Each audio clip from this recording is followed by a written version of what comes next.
हरे कृष्ण कृष्ण माताजी। हरे हरे कृष्ण ओम नमो भगवते वासुदेवाय ओम नमो भगवते वासुदेवाय। नारायणं नमस्कृत्यं नरं चैव नरोत्तमं देवीं सरस्वतीं व्यासं ततो जयमुदीरयेत् नष्टप्रायेषु भद्रेषु नित्यं भागवतसेवया भगवति उत्तमश्लोके भक्तिर्भवति नैष्टिके मुखं करोति वाचालं बन्धुं लङ्घयते गिरिं तत्कृपातमहं वन्दे श्रीगुरुं दीनतारिणम् श्रीचैतन्यमीश्वरं परमानन्दमाधवम् उपज्ञानतिमिरान्धस्य ज्ञानाञ्जनशलाकया चक्षुरुन्मीलितं येन तस्मै श्रीगुरवे नमः। श्रीचैतन्यमनोभीष्टं स्थापितं येन भूतले स्वयं रूपकथा मह्यं ददाति स्वपदान्तिकम् वन्देकं श्रीगुरो श्रीयुतपदकमलं श्रीगुरोन् वैष्णवांश श्रीरूपं साग्रजातं सकलरघुनाथानितं तं सजीवम् साद्वैतं सावधूतं परिजनसहितं कृष्णचैतन्यदेवं श्रीराधाकृष्णपादान् सकलललिता श्रीविशाखान्यदांश हे कृष्ण करुणा सिन्धो दीनबन्धो जगत्पते गोपेशा गोपिका कान्ता राधा कान्ता नमस्तुते तप्तकाञ्चन गौराङ्गी श्रीराधे वृन्दावनेश्वरी वृषभानुसुते देवी प्रणमामि हरिप्रिये पञ्चकल्पतरूपस्य कृपासिन्धुभ्येव च पतितानां पावनेभ्यो वैष्णवेभ्यो नमो नमः। नमो विष्णुपादाय कृष्णपृष्ठाय भूतले श्रीमते जयपताकस्वामिनिधि नामिने नमाचार्यपादाय निधायप्रदायिने गौरवदामताय नगरग्रामतारिणे नमो विष्णुपादाय कृष्णपृष्ठाय भूतले श्रीमते भक्तिवेदान्तस्वामिनिधि नामिने नमस्ते सरस्वते देवे गौरवाणी प्रचारिणे निर्विशेष शून्यवादी पाश्चात्यदेशतारिणे जय श्री कृष्ण चैतन्य प्रभु नित्यानंद श्री अद्वैत गदाधर श्रीवासादि गौर भक्तवृंद हरे कृष्ण कृष्ण कृष्ण हरे हरे हरे राम राम राम हरे हरे हरे कृष्ण कृष्ण कृष्ण हरे हरे हरे राम राम राम हरे हरे हरे कृष्ण कृष्ण कृष्ण हरे हरे हरे राम राम राम हरे हरे ഹരേ കൃഷ്ണ ശിഷ്യദാതാവിന്റെ ബന്ധ വിസ്കോൺ മംഗലാപുരത്തിന്റെ ഭക്തി സദാചാര ക്ലാസ്സിലേക്ക് എല്ലാവർക്കും സ്വാഗതം. ഹരേ കൃഷ്ണ.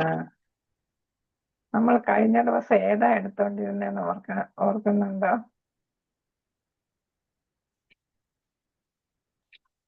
ഹരേ കൃഷ്ണ.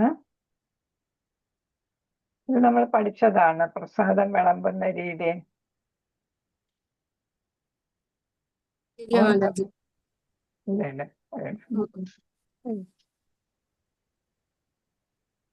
എല്ലാം ഫെമിലിയർ ആയിട്ടിരിക്കുന്നുണ്ട്. ഏതെടുത്തില്ല എന്ന്.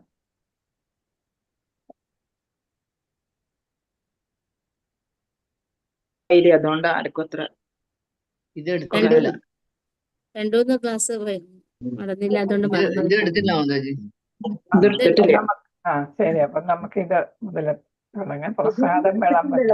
നമ്മള് മറ്റേ കീർത്തനമൊക്കെ പഠിച്ചല്ലോ അല്ലെ? പ്രസാദം ഭഗവാൻ അർപ്പിക്കുമ്പോ ഉള്ളതും പിന്നെ നമ്മള് കഴിക്കുമ്പോൾ. ഹരേ കൃഷ്ണ. ആ ശ്ലോകമൊക്കെ ചൊല്ലി പഠിച്ചോളണേ. നമുക്ക് ശ്ലോകം ഇല്ല. മാതാജി ഇട്ട് തന്നില്ലായിരുന്നു. മാതാജി ഒന്ന് ഇട്ട് കൊടുക്കും. മാതാജി ജോലി മാതാജി നിവേദ്യ മഹാപ്രസാദേ ഗോവിന്ദേ എന്നുള്ളത്. മഹാപ്രസാദേ ഗോവിന്ദ. നമുക്ക് പുസ്തകം ഇല്ലാത്തോണ്ട്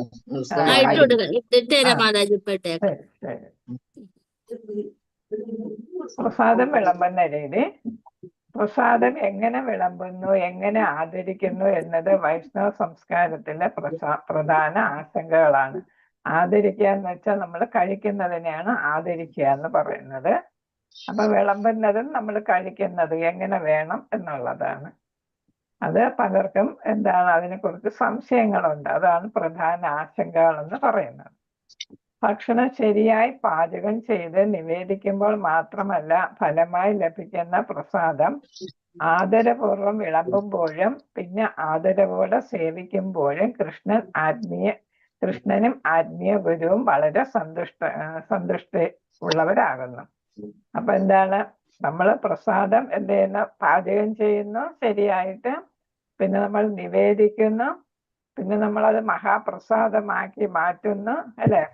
നമ്മൾ ഡിവോട്ടീസിന് വിളമ്പഴാണ് അത് മഹാപ്രസാദമാകുന്നത്. ഒരു ഡിവോട്ടിയെങ്കിലും അത് രുചിച്ചു നോക്കുമ്പം. പിന്നെ ഏതാണ്, അത് ആദരപൂർവ്വം വിളമ്പണം എന്നുള്ളതാണ്. വെറുതെ നമ്മൾ ഈ കല്യാണത്തിനൊക്കെ വിളമ്പുന്ന പോലെ ആകരുത് എന്നുള്ളതാണ്. അപ്പൊ ആദരപൂർവ്വം വിളമ്പണം, പിന്നെ ആദരവോടെ തന്നെ നമ്മൾ കഴിക്കുകയും വേണം. അപ്പൊ പാചകം ചെയ്യുന്നതും ശ്രദ്ധിക്കണം, നിവേദിക്കുമ്പോൾ ശ്രദ്ധിക്കണം, പിന്നെ ഏതാണ് വിളമ്പുമ്പോൾ ശ്രദ്ധിക്കണം, പിന്നെ നമ്മൾ സേവിക്കുമ്പോഴും, അല്ലെ, ആദരിക്കുമ്പോഴും നമ്മൾ ശ്രദ്ധിക്കണം. അപ്പൊ എല്ലാം നന്നായിട്ട് വന്നാൽ കൃഷ്ണനും ആത്മീയ ഗുരുവിനും വളരെ സന്തോഷം കിട്ടും എന്നാണ്. നമ്മളെല്ലാം ചെയ്യുന്ന ഭഗവാനെ തൃപ്തിപ്പെടുത്താൻ വേണ്ടിയിട്ടാണ്. അതാണ് അടിസ്ഥാനമായിട്ടുള്ള നമ്മുടെ ലക്ഷ്യം. പിന്നെ ഗുരുവിലൂടെയാണ് നമ്മൾ ഭഗവാനെ പ്രാപിക്കേണ്ടത്, അല്ലേ? അപ്പൊ ഗുരുവിനെയും കൃഷ്ണനെയും പ്രീതിപ്പെടുത്തണം. സമർത്ഥമായി പ്രസാദം സേവിക്കുന്നത് ദീക്ഷ സ്വീകരിച്ച വൈഷ്ണവരാണ്. അവരുടെ മനസ്സും ശരീരവും ശീലങ്ങളും ശുദ്ധമായിരിക്കണം, ആദരവോടെയും ആയിരിക്കണം. കൈകൾ കഴുകിയ ശേഷം ശാന്തമായും കാര്യക്ഷമമായും പ്രസാദം വിളമ്പണം.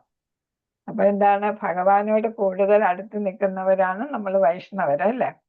അതിൽ പ്രത്യേകിച്ചും ദീക്ഷ സ്വീകരിച്ചവര് പ്രസാദം സേവിക്കുമ്പോൾ ഭഗവാനെ നന്നായിട്ട് സ്മരിക്കുന്നു, ഭഗവാൻ കഴിച്ചതിന്റെ ബാക്കിയാണ് എന്നൊക്കെ ഉള്ള ഒരു തോന്നലിലാണ് കഴിക്കുക, അല്ലെ? അപ്പൊ ഭഗവാൻ കഴിച്ചതിന്റെ ഉച്ഛിഷ്ടം എന്ന് നമ്മൾ പറയും, അല്ലെ? ഉച്ഛിഷ്ടം കഴിക്കുമ്പോൾ ഭഗവാന്റെ അനുഗ്രഹം നമുക്ക് ആ പ്രസാദത്തിലൂടെ കിട്ടുകയാണ്. അപ്പൊ നമ്മുടെ ബുദ്ധി, പിന്നെ ഓർമ്മ, അല്ലെ, കോൺസെൻട്രേഷൻ പവർ, അങ്ങനെ എല്ലാം ഒരുപാട് കാര്യങ്ങൾ പ്രസാദം കഴിക്കുന്നത് കൊണ്ട് നമുക്ക് ലഭിക്കുന്നതാണ്.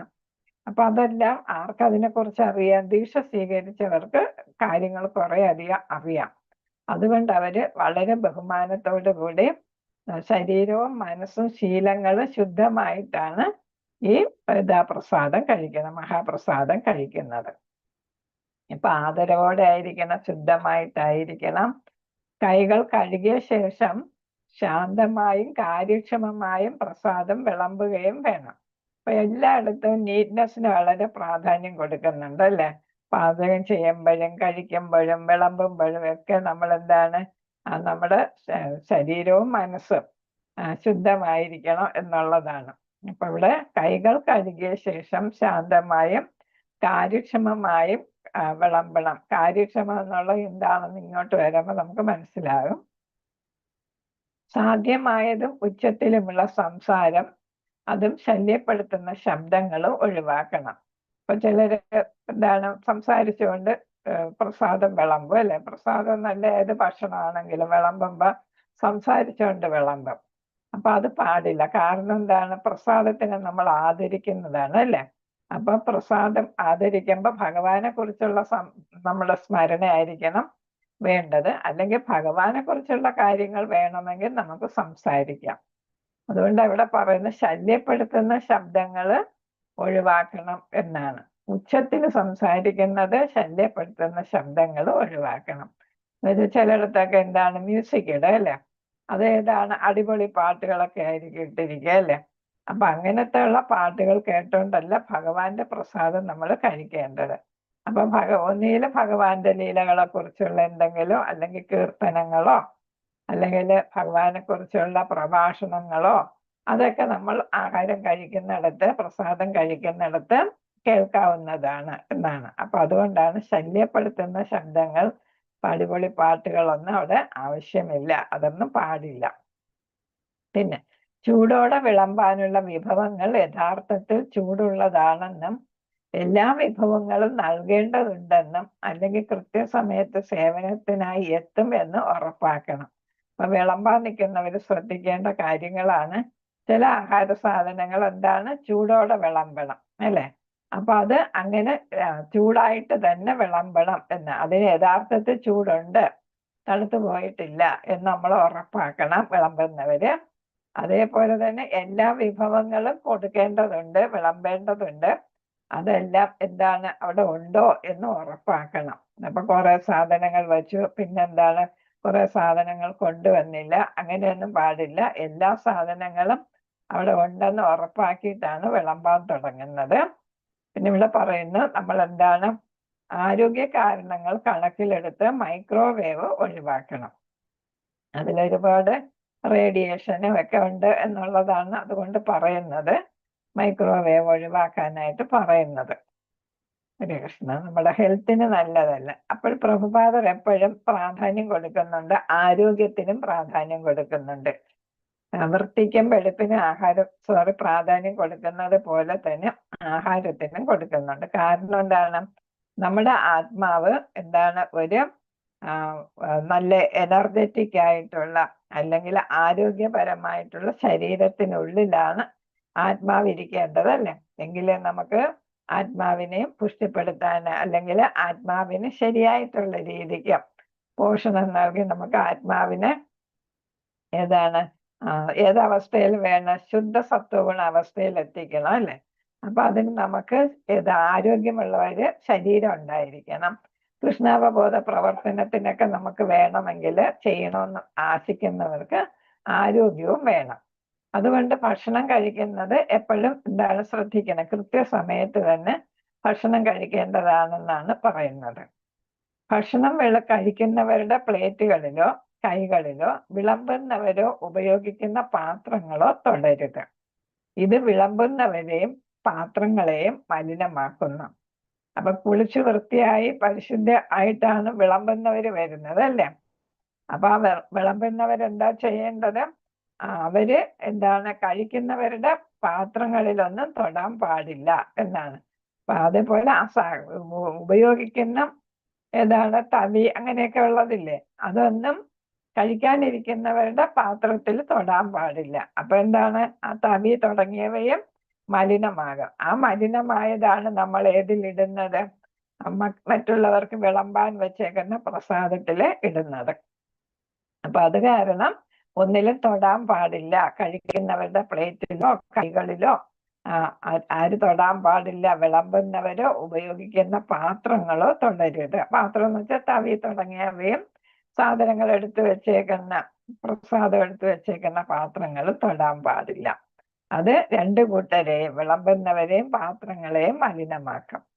ഇത് സംഭവിക്കുകയാണെങ്കിൽ ഒരാൾ കൈ കഴുകുകയും മലിനമായ പാത്രം പ്രസാദം വിളമ്പാൻ തുടരുന്നതിന് മുമ്പ് വീണ്ടും കഴുകേണ്ടി വരും. അപ്പൊ എന്താണ്, ആരെങ്കിലും പാത്രത്തിലോ കഴിക്കുന്നവരുടെ പാത്രത്തിലോ കയ്യിലോ ഒക്കെ തൊട്ടാല് അതെന്ത് ചെയ്യും, വീണ്ടും കഴുകേണ്ടി വരും. അപ്പൊ നമ്മള് വലത് കൈ കൊണ്ടാണ് പ്രസാദം എടുക്കേണ്ടതും പാത്രത്തിൽ നിന്ന് വിളമ്പുന്നതും വലത് കൈ കൊണ്ടാണ്.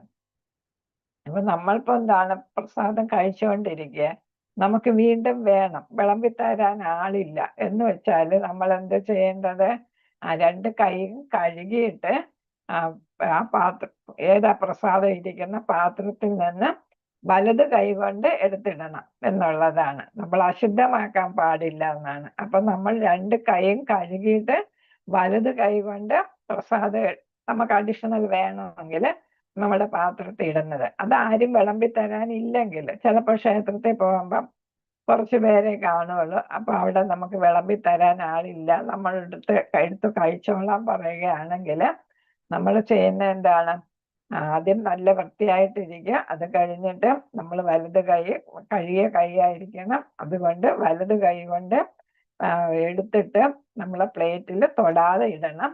രണ്ടാമത് വേണമെങ്കിൽ നമ്മൾ രണ്ട് കൈയും കഴുകിയിട്ട് അതിൽ പോയി എടുക്കുകയാണ് ചെയ്യുന്നത്. പാത്രത്തിലൊന്നും അപ്പോഴും തൊടാൻ പാടില്ല. അപ്പൊ മറ്റുള്ളവർക്ക് അല്ലെങ്കിൽ നമ്മൾ അശുദ്ധമാക്കിയ പ്രസാദം മറ്റുള്ളവർക്ക് കഴിക്കേണ്ടി വരും, അത് പാടില്ല.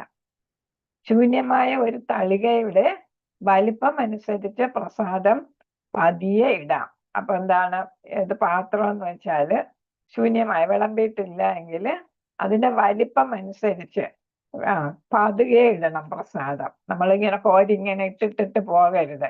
നമ്മൾ കല്യാണത്തിനൊക്കെ കാണുന്ന പോലെ പതിയെ ഇടണം. പിന്നെ ഏതാണ് മധുരമുള്ള വിഭവങ്ങൾ ഉപ്പിട്ട വിഭവങ്ങളുമായി കലർത്താതിരിക്കാൻ പ്രത്യേകം ശ്രദ്ധിക്കുക. അപ്പൊ ഇവിടെ എങ്ങനെയെങ്കിലും പ്രസാദം കൊടുക്കുകയല്ല, ഇത് മധുരമുള്ളതും ഉപ്പിട്ടതും വേറെ വേറെ ആയിരിക്കണം കൊടുക്കേണ്ടത്. ഒരാൾ മഹാപ്രസാദത്തിന്റെ അല്പം മാത്രം നൽകുമ്പോൾ ഒഴികെ ഭക്ഷണം കഴിക്കുന്ന വ്യക്തിയുടെ കൈകളിലേക്ക് നേരിട്ട് പ്രസാദം വിളമ്പാൻ പാടില്ല. അപ്പൊ നമ്മൾ ചില പ്രസാദമൊക്കെ എന്താണ് കയ്യിൽ വാങ്ങിക്കും, അതാണ് തീർത്ഥം അല്ലെങ്കിൽ പഞ്ചാമൃതം, അതൊക്കെ എന്താ നമ്മൾ ചെയ്യുന്നത് കയ്യിൽ വാങ്ങിക്കും അല്ലേ. അപ്പൊ അങ്ങനെ കയ്യിൽ വാങ്ങിക്കേണ്ട പ്രസാദം വളരെ കുറവായിരിക്കും. അപ്പം വേറെ കുറച്ചേ നമുക്ക് വാങ്ങിക്കേണ്ടതുള്ളൂ. പഞ്ചാമൃതം അങ്ങനെയൊക്കെയുള്ള സാധനങ്ങൾ നമ്മൾ കയ്യിൽ വാങ്ങേണ്ടതുള്ളൂ. അല്ലാതെ എന്താണ് ബാക്കിയെല്ലാം പാത്രങ്ങളിലേക്ക് തന്നെയാണ് വിളമ്പേണ്ടത്, പ്ലേറ്റിലോട്ട്. ഉണങ്ങിയ മധുര പലഹാരങ്ങളോ ഉണങ്ങിയ വിഭവങ്ങളോ വിളമ്പുമ്പോൾ ഒഴികെ ഒരാൾ ഒരു സ്പൂൺ കൊണ്ട് വേണം പ്രസാദം വിളമ്പാൻ, ഉപ്പിന് പോലും.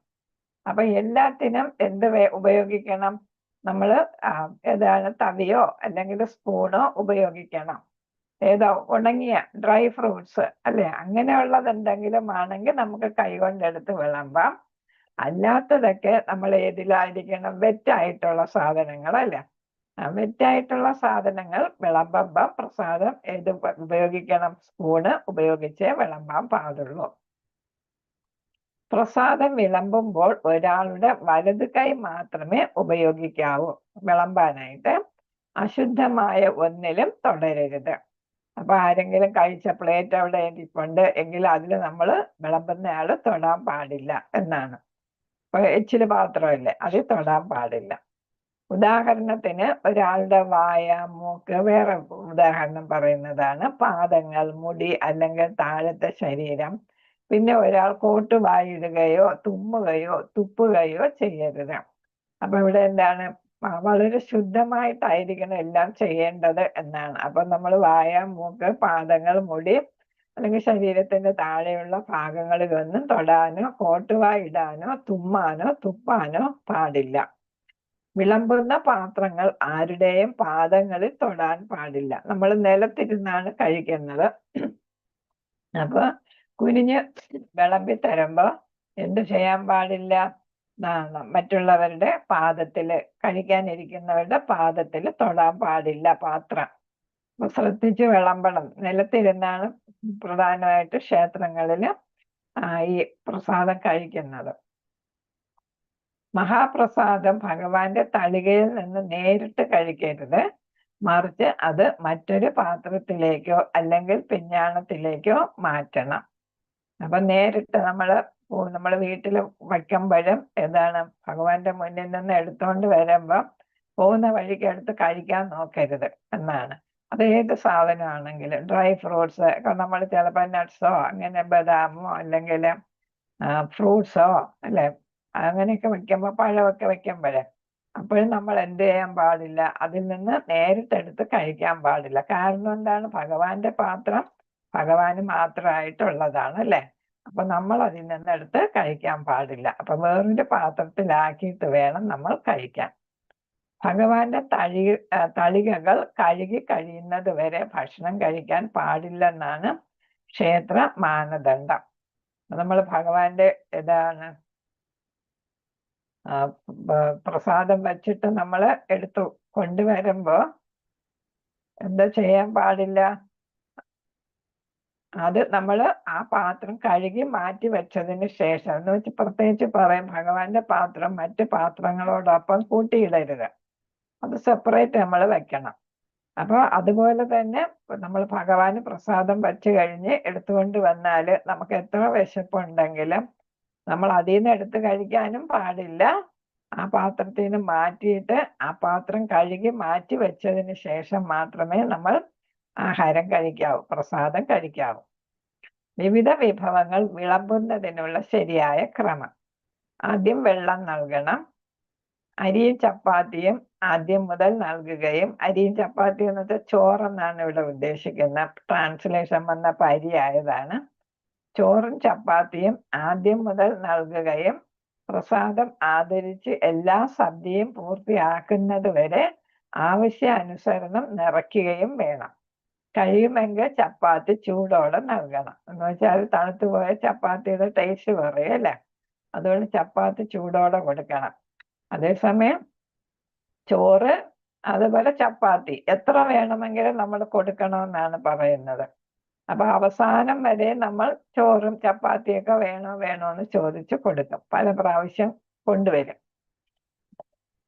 ഗൗഡീയ വൈഷ്ണവർ പ്രസാദം വിളമ്പുമ്പോൾ കൈപ്പേറിയ വിഭവങ്ങൾ, ചൂക്തം, ചീര മുതലായ ഭക്ഷണങ്ങൾ ആദ്യം വിളമ്പി പിന്നീടാണ് പ്രധാന ഭക്ഷണം വിളമ്പുന്നത്.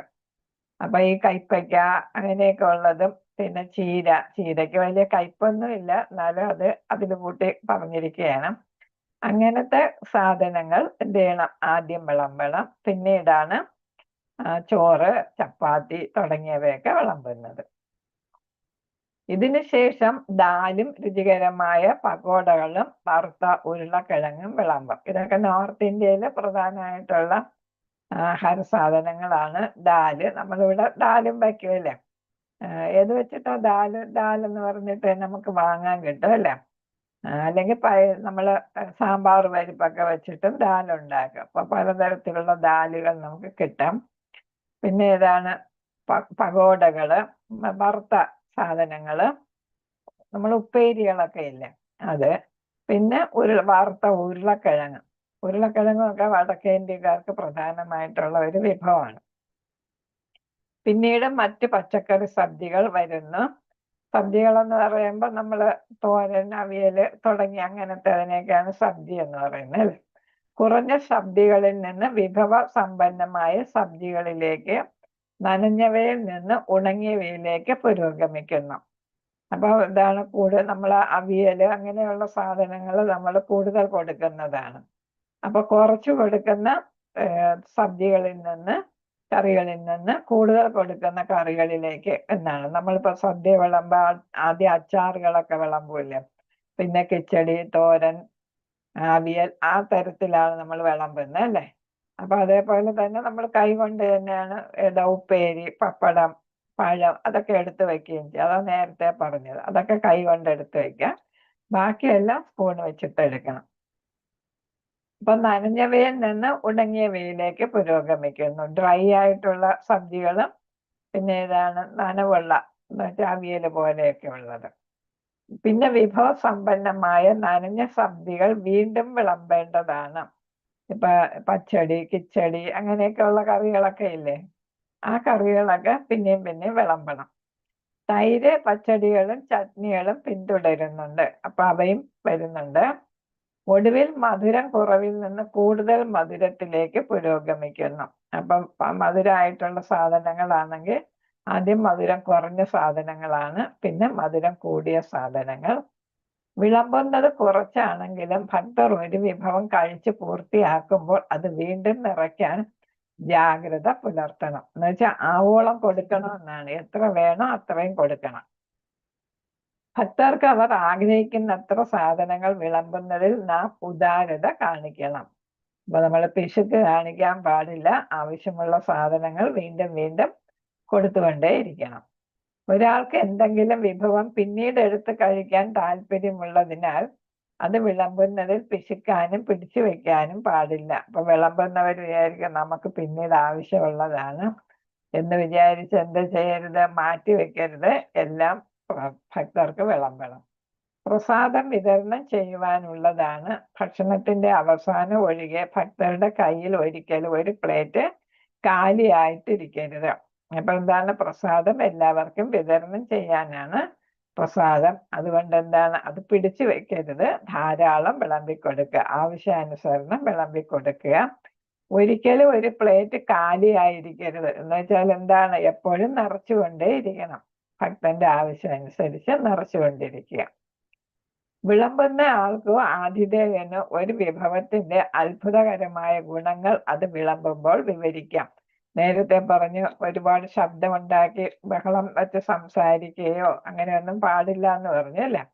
അതേസമയം വിളമ്പുന്ന ആളിനോ അല്ലെങ്കിൽ ഇതാണ് ആതിഥേയനോ ഒരു വിഭവത്തിന്റെ പ്രത്യേകമായിട്ടുള്ള ഗുണങ്ങൾ വിളമ്പുമ്പോൾ വിവരിക്കാം എന്നാണ്. ഏതെങ്കിലും ഒരു ഐറ്റം ഇപ്പൊ പായസം വെക്കുന്നു അല്ലെങ്കിൽ എന്തെങ്കിലും ജിലേബിയോ അങ്ങനെ എന്തെങ്കിലുമൊക്കെ ആകുമ്പോഴേ ഏതെങ്കിലും സാധനം പ്രത്യേകിച്ച് ഉള്ള സാധനങ്ങൾ വിളമ്പുമ്പോൾ അതിന്റെ പ്രത്യേകത ഒക്കെ വിവരിക്കാം എന്നാണ്. പ്രചരിക്കേണ്ട ആവശ്യമുള്ളിടത്തൊഴികെ നിശബ്ദത പാലിക്കണം. അപ്പൊ ഇങ്ങനെ ആവശ്യമായിട്ടുള്ള ഗുണങ്ങൾ പറയേണ്ട സമയം ഒഴികെ അല്ലാത്ത സമയമെല്ലാം നമ്മൾ നിശബ്ദമായിരിക്കണം. ചില ഭക്തർക്ക് കൃഷ്ണ പുസ്തകമോ ശീലപ്രഭാത ലീലാമൃതമോ വായിക്കാം, അല്ലെങ്കിൽ റെക്കോർഡ് ചെയ്ത ഒരു പ്രഭാഷണം വയ്ക്കാം. അപ്പൊ എന്താണ് അവിടെ നിശബ്ദത എന്ന് പറയുമ്പോൾ എന്തൊക്കെ ആകാമെന്നാണ്? കൃഷ്ണ ബുക്ക് ഉണ്ടല്ലോ അല്ലെ, അതോ അല്ലെങ്കിൽ പ്രഭാതരുടെ ബുക്കാണ് ലീലാമൃത ബയോഗ്രഫി പോലെയാണ്, അതോ ഇതൊക്കെ നമുക്ക് എന്താണ് വായിച്ച് കേൾപ്പിക്കാം, അല്ലെങ്കിൽ പ്രഭാതരുടെയോ അതേപോലുള്ള മറ്റാചാര്യന്മാരുടെയോ പ്രഭാഷണവും വയ്ക്കാം. അപ്പൊ അതൊക്കെ സൗണ്ട് കുറച്ച് അവിടെ മാത്രം കേൾക്കുന്ന തരത്തിൽ ഇങ്ങനെ വയ്ക്കും. ഒരു കൂട്ടം ആളുകൾ ഒരുമിച്ചിരുന്ന് പ്രസാദം കഴിക്കുമ്പോൾ മറ്റെല്ലാവർക്കും നൽകാത്ത ഒന്നും ആർക്കും നൽകരുത്. എന്ന് വെച്ചാൽ അവിടെ നമ്മള് പാർഷ്യാലിറ്റി കാണിക്കാൻ പാടില്ല എന്നാണ് ഇവിടെ പറയുന്നത്. ചിലർക്ക് കൂടുതൽ വിളമ്പും, ചിലർക്ക് കുറച്ച് വിളമ്പും, ചിലർക്ക് പ്രത്യേക ഐറ്റംസ്, ചിലർക്ക് മാത്രം വിളമ്പും. അങ്ങനെ പക്ഷപാതം പാടില്ല.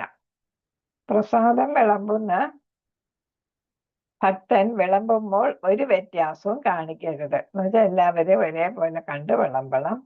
സാധ്യമെങ്കിൽ പ്രത്യേക ഭക്ഷണക്രമമുള്ളവർ പ്രത്യേകം വേറൊരിടത്ത് ഇരുന്ന് കഴിക്കാം. അപ്പൊ ചിലർക്ക് പല ഐറ്റംസും കഴിക്കാൻ പാടില്ലായിരിക്കും. ഇപ്പൊ ഡയബറ്റിക് അങ്ങനെയൊക്കെ ഉള്ള അസുഖങ്ങളൊക്കെ ഉള്ളവർക്ക് എല്ലാ ഭക്ഷണവും കഴിക്കാൻ പാടില്ല എന്നുണ്ടെങ്കിൽ അവർക്ക് എന്താണ് പ്രത്യേകിച്ച് വേറൊരു സ്ഥലത്തിരുന്ന് അവരുടെ രീതി അനുസരിച്ച് അവർക്ക് ഭക്ഷണം കഴിക്കാം എന്നാണ്. വിളമ്പുന്ന ബക്കറ്റിൽ നിന്ന് പ്രസാദം വിളമ്പാം. ബക്കറ്റുകൾ തറയിൽ വലിച്ചു കൊണ്ടുവരികയോ പാത്രപ്പിടികളിലോ പാത്രങ്ങളോ തമ്മിൽ മുട്ടുന്ന ശബ്ദങ്ങൾ ഉണ്ടാക്കരുത്. അപ്പൊ എന്താണ് ബക്കറ്റിൽ നിന്ന് വിളമ്പുന്ന ബക്കറ്റിൽ നിന്ന് വലിയ പാത്രങ്ങളായിരിക്കും, തൂക്കുപാത്രങ്ങളൊക്കെ ആയിരിക്കും അല്ലെ, അതിൽ നിന്ന് വിളമ്പാം. പക്ഷെ അത് തറയിൽ വലിച്ചുകൊണ്ട് വരാൻ പാടില്ല. അതൊരു വൃത്തികേടാണ് അല്ലെ, തറയിൽ വലിച്ചു കൊണ്ടുവരുമ്പോ. അതേപോലെ തന്നെ ശബ്ദം ഉണ്ടാവും. അപ്പൊ അതൊന്ന് ഒഴിവാക്കണം. അപ്പൊ എപ്പോഴും വൃത്തിക്ക് വളരെ പ്രാധാന്യമാണ്. പുതിയവരുടെ സാന്നിധ്യത്തിൽ ഗുരുവിന്റെ മഹാപ്രസാദം വിതരണം ചെയ്യരുത്. അപ്പൊ എന്താ പറയുന്നത്, ഇപ്പൊ നമ്മള് എന്താ പറയുക, കനിഷ്ഠാധികാരിയൊക്കെ ഇല്ലേ, ഇപ്പൊ അങ്ങോട്ട് ഇതില് കൃഷ്ണാവബോധ പ്രസ്ഥാനത്ത് ചേർന്നിട്ടേ ഉള്ളൂ. അവര് നിൽക്കുമ്പോ എന്ത് ചെയ്യാൻ പാടില്ല? ഗുരുവിന് മഹാപ്രസാദം വിളമ്പി കൊടുക്കാൻ പാടില്ല. കാരണം എന്താണ്? അപ്പൊ ഗുരു കഴിക്കുമ്പോ അത് ഒരു അപരാധമായിട്ട് വരും. കാരണം എന്താണ്? ഇത്രയും ഗുരു കഴിക്കോ എന്നൊക്കെ നമ്മൾ അറിയാതെ ചോദിച്ചു പോയാല് അത് ഗുരുവിനോടുള്ള അപരാധമായിട്ട് മാറും, വൈഷ്ണവ അപരാധമായിട്ട് മാറും. അതുകൊണ്ട് എന്താ പറയുന്ന, ഗുരുവിനെ മനസ്സിലാക്കിയ ഭക്തന്മാരുടെ സാന്നിധ്യത്തില് ഗുരുവിന് പ്രസാദം വിളമ്പാൻ പാടുള്ളൂ. മഹാപ്രസാദം എന്ന് വെച്ചാൽ ഭഗവാന് നിവേദിച്ചത് ഡിവോട്ടി കഴിക്കുമ്പോൾ അത് മഹാപ്രസാദം. അപ്പൊ ഗുരുവിനെ കൊടുക്കുമ്പോൾ പുതിയതായിട്ട് ചേർന്നവരുടെ സാന്നിധ്യം ഒഴിവാക്കണം. എല്ലാവരും പ്രസാദം കഴിച്ചു കഴിഞ്ഞാൽ ആ സ്ഥലം ഉടൻ വൃത്തിയാക്കണം. ഭക്തർ പ്ലേറ്റിന് ചുറ്റും വീണ് കിടക്കുന്ന അവശിഷ്ടങ്ങൾ ശേഖരിച്ച് കമ്പോസ്റ്റ് പാത്രത്തിൽ ഇടാം.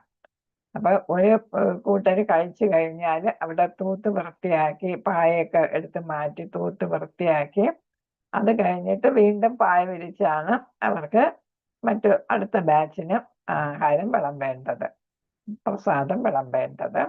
അവശിഷ്ടങ്ങളെല്ലാം എടുത്ത് മാറ്റി കമ്പോസ്റ്റ് പാത്രത്തിൽ ഇടണം എന്നാണ്. അതൊക്കെ പ്രസാദ മന്ത്രങ്ങൾ. ഹരേ കൃഷ്ണ. ഭഗവാന്റെ പ്രസാദത്തെ ആദരിക്കുന്നതിന് മുമ്പ് ഈ പ്രാർത്ഥനകൾ ചൊല്ലേണ്ടതാണ്. എന്താണ് ഭഗവാന്റെ പ്രസാദത്തിന്റെ മഹത്വം എന്താണെന്നുള്ള ഇതറിയാം അല്ലെ. മഹാപ്രസാദേ ഗോവിന്ദേ നാമബ്രഹ്മണി വൈഷ്ണവേ സ്വൽപ പുണ്യവതാം രാജൻ വിശ്വാസാനൈവ ജായതേ. അപ്പൊ നമ്മൾ കഴിക്കുന്നതിന് മുമ്പാണ് ഇത് ചൊല്ലുന്നത് അല്ലെ? അതാ നമ്മൾ മാതാജി ഗ്രൂപ്പിൽ ഇട്ട് തരും, എല്ലാരും പഠിച്ചു വെക്കുക. മഹാപ്രസാദേ ഗോവിന്ദേ നാമ ബ്രഹ്മണി വൈഷ്ണവേ സ്വൽപ പുണ്യവതാം രാജൻ വിശ്വാസാനൈവ ജായതേ. അല്ലയോ രാജാവേ, വളരെ കുറച്ച് പുണ്യകർമ്മങ്ങൾ മാത്രം സ്വരൂപിച്ചവർക്ക് മഹാപ്രസാദം ശ്രീ ഗോവിന്ദൻ വിശുദ്ധ ഹരിനാമം വൈഷ്ണവർ എന്നിവയിൽ വിശ്വാസം ഒരിക്കലും ജനിക്കുന്നില്ല എന്നാണ്. അപ്പൊ എന്താണ്, മഹാഭാരതത്തിലെ ഒരു കോട്ടാണ് ഇവിടെ വരുന്നത്. രാജാവിനോട് പറയുന്നതായിട്ടാണ് ഇത് വരുന്നത്.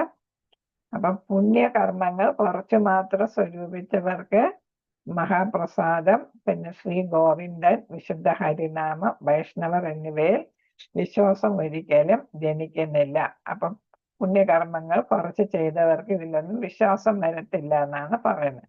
അപ്പൊ നമുക്ക് എന്താണ്, മഹാപ്രസാദത്തിൽ വിശ്വാസം വരണമെങ്കിൽ നമ്മൾ എന്താണ്, നമ്മൾ സത്കർമ്മങ്ങളൊക്കെ ചെയ്ത് ഭഗവാനോട് അതിയായിട്ടുള്ള ഭക്തി ഉള്ളവരായിരിക്കണം. എന്നാലേ അതിലൊക്കെ നമുക്ക് വിശ്വാസം വരൂ എന്നുള്ളതാണ്. ഭഗവാനിലും പിന്നെ ഏതാണ്, പ്രസാദത്തിലും ഹരിനാമത്തിലും വൈഷ്ണവരിലും ഒക്കെ വിശ്വാസം വരണമെങ്കിൽ നമ്മൾ എന്താണ്, സത്കർമ്മങ്ങൾ ചെയ്യുന്ന ഭക്തരായിട്ട് ആയിരിക്കണം എന്നാണ്.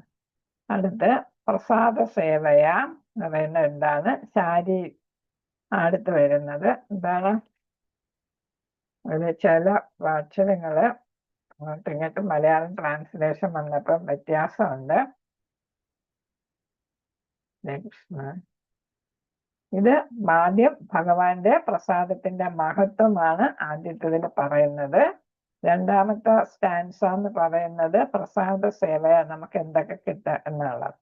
ശാരീര എന്നല്ല, ശരീര വിദ്യ ജോടേന്ദ്രിയ താഹേക്കാൽ ജീവേ ഭേലെ വിഷയ സാഗോരേ താരാ മധ്യേ ജിഹ്വാദി ലോഭമായി സുധർമ്മരേ താകെ ജേത കഠിന സംസാരേ. ഇതെല്ലാം ബംഗാളിയാണ്. കൃഷ്ണബെഡ ബെരോ എന്നാണ് എഴുതിയേക്കുന്നത്. കൃഷ്ണബെഡ ദയാമോയ് കോരിബാരെ ജിഹോജായ് സ്വപ്രസാദ അന്യദിലോഭായ് സേ അന്നാമൃത പാവോ രാധാകൃഷ്ണ ഗുണഗാവോ പ്രേമേ ഢാംഗോ ചൈതന്യനിതായ് ജൈനിതായ്. ഇച്ചിരി പാടാണ് ബംഗാളി ആയതുകൊണ്ട്. അപ്പൊ അതിന്റെ ട്രാൻസ്ലേഷൻ ഇവിടെ കൊടുത്തിരിക്കുന്നു. വായിക്കാൻ നമ്മള് മാതാജി ശരിയായിട്ട് ഇട്ട് തരും. ഇതിൽ കറക്ഷൻ ഒക്കെ ഉണ്ട്. അപ്പൊ അത് നോക്കിയിട്ട് വായിച്ച് പഠിക്കുക. വായിക്കാനായിട്ട് ഹെൽപ്പ് വേണമെങ്കിൽ പറഞ്ഞാൽ മതി, ക്ലാസ്സിൽ വായിക്കാം നമുക്ക്. കൃഷ്ണ. ഈ ട്യൂണിലാണ് നമ്മൾ ചൊല്ലുന്നത്. മഹാപ്രസാദേ ഗോവിന്ദേ നാമ ബ്രഹ്മണി വൈഷ്ണവേ സ്വൽപമൃത സ്വൽപ പുണ്യവദം രാജൻ വിശ്വാസാനൈവ ജായതേ. അവിദ്യ എന്നാണ്.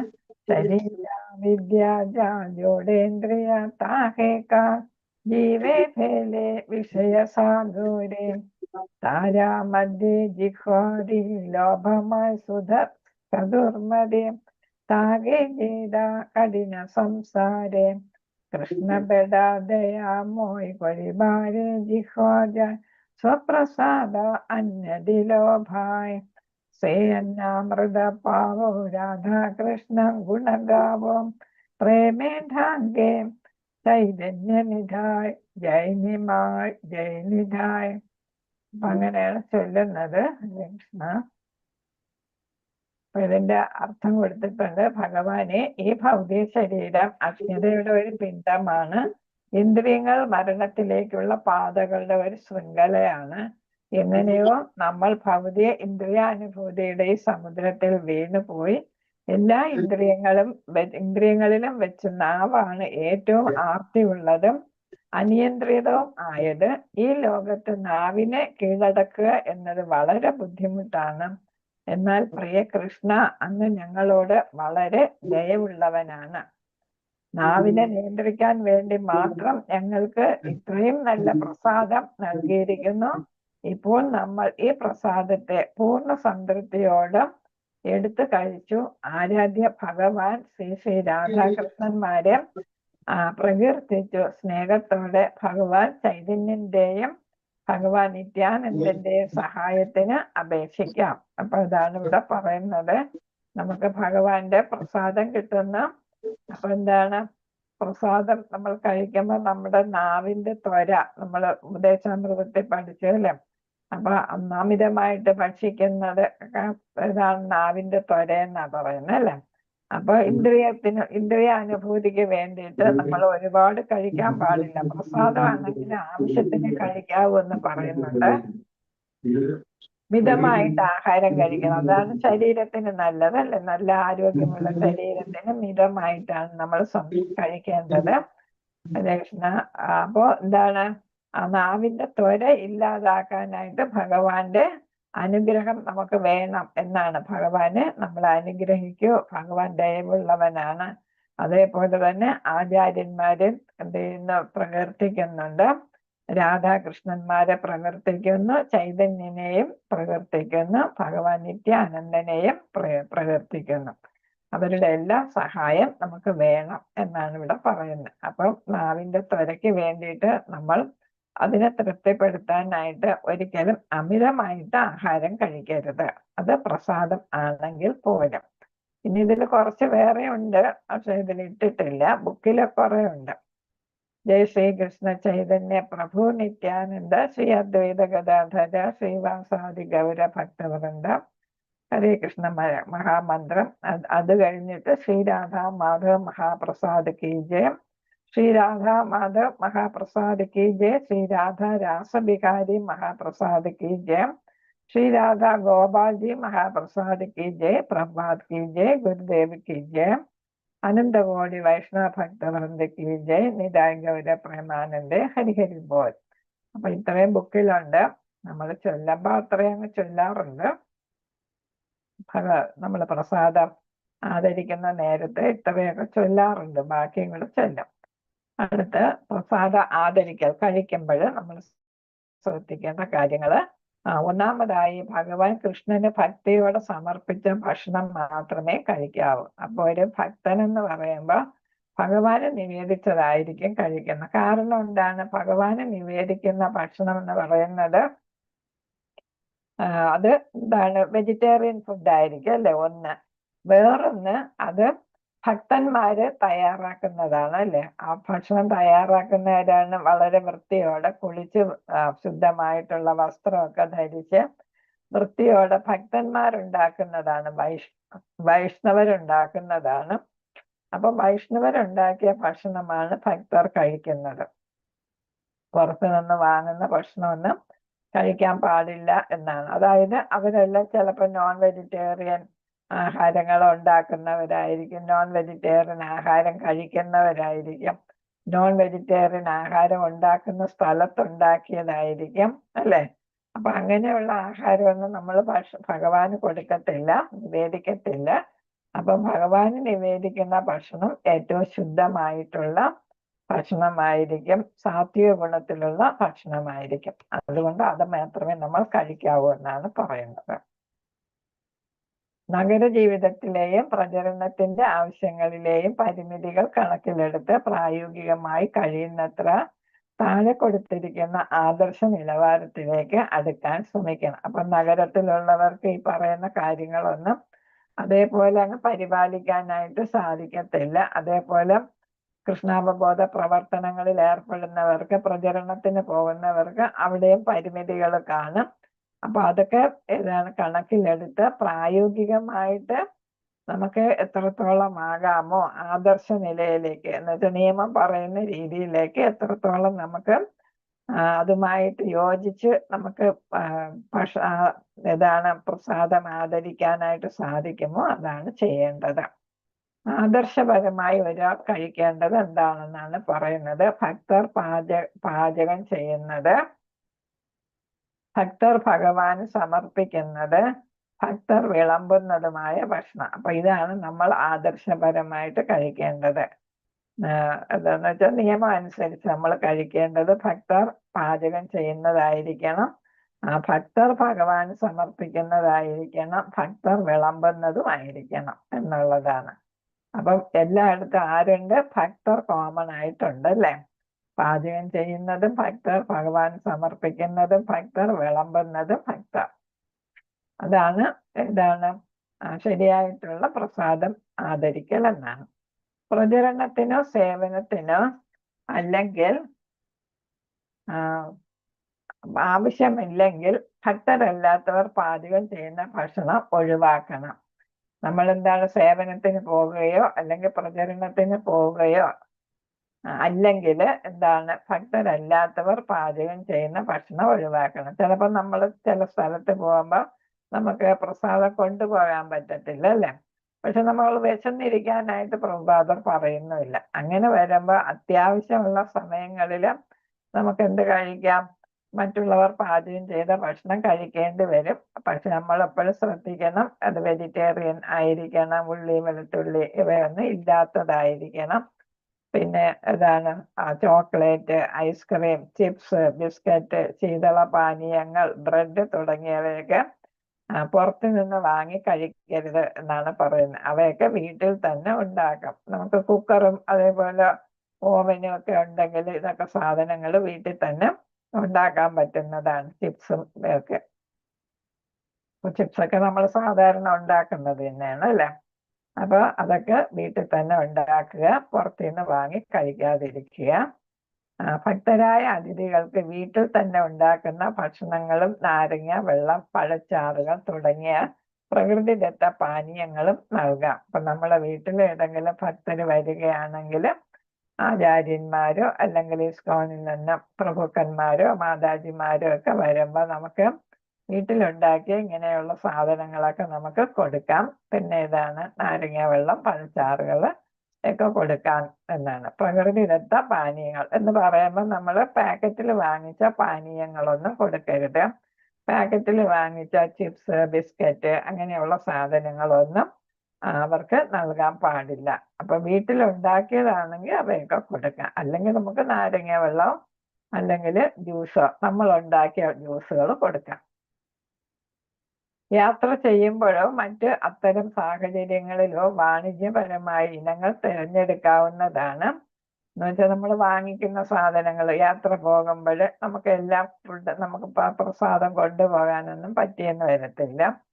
അങ്ങനെയുള്ള സാഹചര്യങ്ങളിൽ നമുക്ക് പുറത്തു നിന്ന് വാങ്ങിക്കാം. പക്ഷേ ഒരാൾ കൊണ്ടുപോകുന്ന പ്രസാദം പര്യാപ്തമല്ലെങ്കിൽ അല്ലെങ്കിൽ അധികമായി കൊണ്ടുപോകാൻ കഴിയാത്ത സാഹചര്യത്തിൽ പഴങ്ങൾ, കായകൾ, പാൽ തുടങ്ങിയ വേവിക്കാത്തതും പച്ചയായുമായ ഭക്ഷണങ്ങൾ വാണിജ്യ അടിസ്ഥാനത്തിൽ പാചകം ചെയ്ത ഭക്ഷണത്തെക്കാൾ നല്ലതാണ്.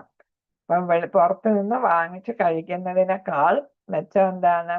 നമ്മൾ കൊണ്ടുപോകുക പഴങ്ങളോ കായ്കളോ പാലോ അങ്ങനെയൊക്കെ ഉള്ള കാര്യങ്ങൾ നമ്മൾ കൊണ്ടുപോകാനായിട്ട് ശ്രമിക്കുക എന്നാണ്. നമുക്ക് ഒഴിവാക്കാൻ പറ്റാത്ത അവസ്ഥകളിൽ പഴങ്ങളും അങ്ങനെയുള്ള ഇപ്പൊ ബദാം, നട്ട്സ് അങ്ങനെയൊക്കെയുള്ള സാധനങ്ങളില്ലേ, ഫ്രൂട്ട്സ് ഒക്കെ കൊണ്ടുപോകുക. പാല് ഒക്കെ കൊണ്ടുപോകാൻ പറ്റുന്നിടത്തോളം കൊണ്ടുപോകുക. ചിലപ്പോൾ യാത്ര ചെയ്യുമ്പോഴോ പ്രചാരണം ചെയ്യുമ്പോഴോ സേവനത്തിനിടയിലോ പ്രൊഫഷണൽ ജോലി ചെയ്യുമ്പോഴോ അല്ലെങ്കിൽ കുട്ടികളുടെ അഭ്യർത്ഥന പ്രകാരമോ ഒരു റെസ്റ്റോറൻറ്റിൽ ഭക്ഷണം കഴിക്കാൻ നിർബന്ധിതരാകാം. പൂർണ്ണമായും സസ്യാഹാരമായ ഒരു റെസ്റ്റോറൻറ്റ് തിരഞ്ഞെടുക്കണം. പിന്നെ മുട്ട, ഉള്ളി, വെളുത്തുള്ളി എന്നിവ ഇല്ലാത്ത ഭക്ഷണങ്ങൾ ഓർഡർ ചെയ്യാനായിട്ട് ശ്രദ്ധിക്കുക. അപ്പൊ എന്താണ് പറയുന്നത്? നമ്മൾ യാത്ര ചെയ്യുമ്പോൾ വെജിറ്റേറിയൻ ഹോട്ടല് തിരഞ്ഞെടുക്കുക. പിന്നെ മുട്ട, ഉള്ളി, വെളുത്തുള്ളി ഇവ ചേരാത്ത ആഹാര സാധനങ്ങൾ വാങ്ങുക എന്നാണ്. സാത്വിക സ്വഭാവമുള്ള പ്രസാദം കഴിക്കുകയും രജസികമായ ഭക്ഷണങ്ങൾ, അതായത് വളരെ എരിവുള്ളതും എണ്ണമയമുള്ളതും സമ്പന്നവുമായ കൊഴുപ്പുള്ള ഭക്ഷണങ്ങൾ ഒഴിവാക്കുകയും വേണം. അപ്പൊ സാത്വിക ആഹാരങ്ങളാണ് നമ്മൾ കഴിക്കേണ്ടത്. പിന്നെ ഏതാണ് രജസ് എന്ന് പറയുമ്പോൾ അവിടെ എന്താണ്? സത്വരജസ് അല്ലേ? സത്വരജസ് തമോ അല്ലേ? അവിടെയാണ് ആ രജസാണ്. അങ്ങനത്തെ ഭക്ഷണങ്ങൾ, അതാണ് എരിവുള്ളത്, എണ്ണമയമുള്ളത്, ഒരുപാട് പുളിയുള്ളത്, കൊഴുപ്പുള്ളത് അതൊക്കെ ഒഴിവാക്കണം. അപ്പൊ നമ്മുടെ ശരീരത്തിന് ഏതാ നല്ലത്? സാത്വിക സ്വഭാവമുള്ള ഭക്ഷണമാണ് നമുക്ക് നല്ലത്, അല്ലേ? എരിവും പുളിയൊക്കെ നമ്മുടെ എന്താണ് കുടലിനെയൊക്കെ മോശമായിട്ട് ബാധിക്കുന്നതാണ്. അപ്പം എണ്ണയും കൊഴുപ്പും ഒക്കെ നമ്മുടെ ശരീരത്തിന്റെ ആരോഗ്യം കുറയ്ക്കുന്നതും അസുഖങ്ങൾ ഉണ്ടാക്കുകയും ചെയ്യുന്നതാണ്. അതുകൊണ്ടാണ് സാത്വികമായിട്ടുള്ള ആഹാരം നമ്മൾ കഴിക്കാൻ പറയുന്നത്. അപ്പൊ അങ്ങനത്തെ ആഹാരം വേണം പുറത്തു പോയാലും കഴിക്കാനായിട്ട്. പ്രസാദം പാഴാക്കരുത്. അധികമുള്ള പ്രസാദം കഴിക്കുന്നതിന് മുമ്പ് മറ്റൊരു പ്ലേറ്റിൽ വെക്കണം. പ്രസാദം എന്ന് പറയുന്നത് ഭഗവാന് നിവേദിച്ചതാണ്, അല്ലേ? അപ്പൊ അത് നമ്മൾ എന്താണ് വെറുതെ വേസ്റ്റ് ആക്കി കളയാൻ പാടില്ല. പ്രസാദം കഴിക്കുന്നതിന് മുമ്പ് തന്നെ അതെന്താണ് കൂടുതലുണ്ടെങ്കിൽ മാറ്റി വെക്കണം എന്നാണ്. അത് നമുക്ക് പിന്നീട് കഴിക്കാം, അല്ലെങ്കിൽ ആവശ്യക്കാർക്ക് കൊടുക്കാം. ഭക്ഷണം ആരംഭിക്കുന്നതിന് മുമ്പ് പ്രസാദത്തിലേക്ക് ഒന്ന് കണ്ണോടിച്ച് അതിനെ ആദരിക്കണം. അത് ഭഗവാന്റെ കാരുണ്യമാണെന്ന് ഓർമ്മിക്കണം. പ്രസാദം കൃഷ്ണന്റെ കാരുണ്യമാണെന്നും ഭഗവാനിൽ നിന്ന് വ്യത്യസ്തമല്ലെന്നുമുള്ള ബോധത്തോടെ അതിനെ ബഹുമാനിക്കണം. അതിനാൽ പ്രചാരണം ചെയ്യേണ്ട ആവശ്യമുള്ളിടത്ത് ഒഴികെ മൗനം പാലിക്കണം. ഈ സമയത്ത് ഒരു കഥ കേൾക്കുന്നത് ഗുണം ചെയ്യും. അപ്പൊ എന്താണ്? പ്രസാദത്തിന് നമ്മൾ യഥാപോലെ ബഹുമാനിച്ച് വേണം കഴിക്കാൻ. കാരണം എന്താ? അത് ഭഗവാൻ തന്നെയാണ്, ഭഗവാൻ കഴിച്ചതാണ്, അല്ലേ? അപ്പം ഭഗവാൻ തന്നെയാണ് എന്നുള്ള ബോധത്തോടെ ആയിരിക്കണം നമ്മൾ കഴിക്കേണ്ടത്. അപ്പൊ ഭഗവാന്റെ പ്രസൻസ്, സാന്നിധ്യം ഉള്ളതാണ് അവിടെ. അപ്പൊ അതുകൊണ്ട് നമ്മൾ വെറുതെ സംസാരിക്കരുത്. കലവില എന്നുള്ള തരത്തിൽ നമ്മൾ സംസാരിക്കരുത്. ആവശ്യമുള്ളപ്പോൾ മാത്രമേ സംസാരിക്കാവൂ. അല്ലെങ്കിൽ നമ്മൾ പറയും ഭക്ഷണം കഴിക്കുമ്പോൾ സംസാരിക്കാൻ പാടില്ല എന്നല്ലേ? നമുക്ക് എന്താണ് അത് നമ്മളെ ലങ്സിലും അവിടെ ഇവിടെ എല്ലാം കയറിപ്പോവും, അല്ലേ? സംസാരിച്ച് ഭക്ഷണം കഴിക്കാൻ അതല്ലെങ്കിലേ പറയുന്ന കാര്യമാണ്, സയന്റിഫിക് ആയിട്ടും പറയുന്നതാണ്. ഇവിടെ നമ്മൾ ഭഗവാനെ ബഹുമാനിക്കാൻ വേണ്ടിയിട്ടാണ് നമ്മൾ വെറുതെ സംസാരിക്കാൻ പാടില്ല എന്ന് പറയുന്നത്. അതേപോലെ പ്രസാദം ഭഗവാന്റെ കാരുണ്യമാണ്. നമുക്കറിയാം എത്ര പേർക്കാണ് ആഹാരം കിട്ടാതെ വിഷമിക്കുന്നതല്ലേ? നമ്മൾ കണ്ടിട്ടുണ്ട്. നിങ്ങൾ ഈ ചവറ്റുകുട്ടയിൽ നിന്നൊക്കെ പോയി കഴിക്കുന്ന പട്ടികളും പന്നികളും ഒക്കെ കഴിച്ചുകൊണ്ടിരിക്കുന്നത് ഇന്നെടുത്ത് കഴിക്കുന്നത് ഞാൻ കണ്ടിട്ടുണ്ട്. അങ്ങനെ ചില ഇലയൊക്കെ കൊണ്ടിടുമ്പോൾ ഹോട്ടലിന്റെ അടുത്ത് നിന്ന്, അല്ലെങ്കിൽ വലിയ ഓഫീസുകളാകുമ്പോൾ ഒരുപാട് പേരുള്ളിടത്തിലൊക്കെ അവര് കഴിച്ചിട്ട് കൊണ്ടിടുന്ന അവിടെ ആ വേസ്റ്റ് ഇടുന്ന സ്ഥലത്ത് നിന്ന് എടുത്ത് ആളുകൾ കഴിക്കുന്ന കണ്ടിട്ടുണ്ട്. എന്ന് വെച്ചാൽ അപ്പൊ അത്രയ്ക്ക് ദാരിദ്ര്യം. ഇപ്പൊ അതൊക്കെ കുറഞ്ഞിട്ടുണ്ട്. എന്നാലും ഭക്ഷണം ഒരിക്കലും വേസ്റ്റ് ആക്കാൻ പാടില്ല. ഹരേ കൃഷ്ണ. വീട്ടിലെ ആർച്ചാമൂർത്തിക്ക് അർപ്പിക്കുന്ന ഭോഗം മഹാപ്രസാദമായിട്ട് മാറുന്നു. അതിഥികൾ വീട്ടിൽ വരുമ്പോൾ അത് ചെറിയ അളവിൽ എല്ലാവർക്കും വിതരണം ചെയ്യണം. ഗുരുവും സന്യാസിമാരും ഉൾപ്പെടെ എല്ലാ അതിഥികൾക്കും ആവശ്യാനുസരണം പുതിയതും ചൂടുള്ളതുമായ പ്രസാദം വിളമ്പണം. അപ്പം നമ്മൾ വീട്ടിലെ അതിഥികളെ എങ്ങനെ സൽക്കരിക്കണം എന്നാണ് ഇവിടെ പറയുന്നത്. വീട്ടില് നമ്മൾ ഭഗവാന് അർച്ചാമൂർത്തി എന്ന് പറഞ്ഞാൽ വീട്ടിൽ നമ്മൾ ഭഗവാനെ വെച്ച് ആദരിക്കുമ്പോ അതവിടെ ചെയ്യുന്നത് ഭഗവാന് കൊടുക്കുന്ന ആഹാരമാണ് ഭോഗം, അല്ലേ? ഭഗവാന് കൊടുത്തു കഴിഞ്ഞ് നമ്മൾ തിരിച്ചെടുക്കുമ്പോൾ അത് മഹാപ്രസാദമായിട്ട് മാറും. അപ്പോൾ ഗസ്റ്റുകളൊക്കെ വരുമ്പോൾ നമ്മൾ എല്ലാവർക്കും അത് വിതരണം ചെയ്യണം. കാരണം എന്താ? പ്രസാദം കഴിയുന്നത്ര കൂടുതൽ ആളുകൾ കഴിക്കണം.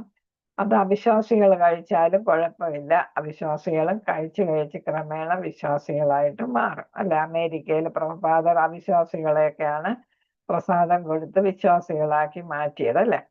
അപ്പൊ അതേപോലെ നമുക്കും ചെയ്യാം. പിന്നെ ഗുരുവും സന്യാസിമാരും ഒക്കെ വരുമ്പോഴും നമ്മൾ പുതിയതും ചൂടുള്ളതുമായിട്ടുള്ള പ്രസാദം കൊടുക്കുന്നതാണ് നല്ലത് എന്നാണ് പറയുന്നത്. ഹരേ കൃഷ്ണ. മുതിർന്ന വൈഷ്ണവർ സന്നിഹിതരാണെങ്കിൽ അവർ ഭക്ഷണം കഴിക്കാൻ തുടങ്ങുന്നത് വരെ നാം ക്ഷമയോടെ കാത്തിരിക്കണം. അതിനുശേഷം മാത്രമേ നാം ഭക്ഷണം കഴിക്കാൻ തുടങ്ങാവൂ. അവർ കഴിച്ചോളൂ എന്ന് പറഞ്ഞില്ലെങ്കിൽ നമ്മൾ അവർ കഴിച്ചതിന് ശേഷം മാത്രമേ നമ്മൾ കഴിക്കാവൂ. അപ്പൊ വീട്ടിലൊക്കെ മുതിർന്നവരുണ്ടെങ്കിൽ അവർ ആദ്യം കഴിക്കുന്നല്ലേ? അതേപോലെ ഇവിടെ മുതിർന്ന വൈഷ്ണവർ ആദ്യം കഴിക്കണം. അതിനുശേഷമേ ബാക്കിയുള്ളവർ കഴിക്കാവൂ എന്നാണ്. അപ്പൊ ഇത് ഒരുപാടുണ്ട്, നമുക്കിവിടെ നിർത്താണ്. ഹരേ കൃഷ്ണ.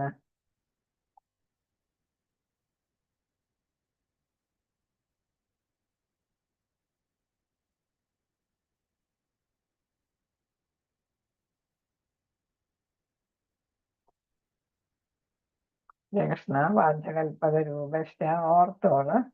വാഞ്ചകൽപ്പത രൂപശ്ച കൃപാ സിന്ധുഭ്യേവ പതിതാനാം പാവനേഭ്യോ വൈഷ്ണവേഭ്യോ നമോ നമഃ. അനന്തകോടി വൈഷ്ണവ ഭക്തവൃന്ദയ്ക്ക് ജയ. ശ്രീല പ്രഭുപാദത്തിന്റെ ഗുരു മഹാരാജ് ജയ. ഗൗരനിധായ പ്രേമാനന്ദ ഹരി ഹരി ബോൾ. ഹരേ കൃഷ്ണ കൃഷ്ണ കൃഷ്ണ ഹരേ ഹരേ. ഹരേ രാമ രാമ രാമ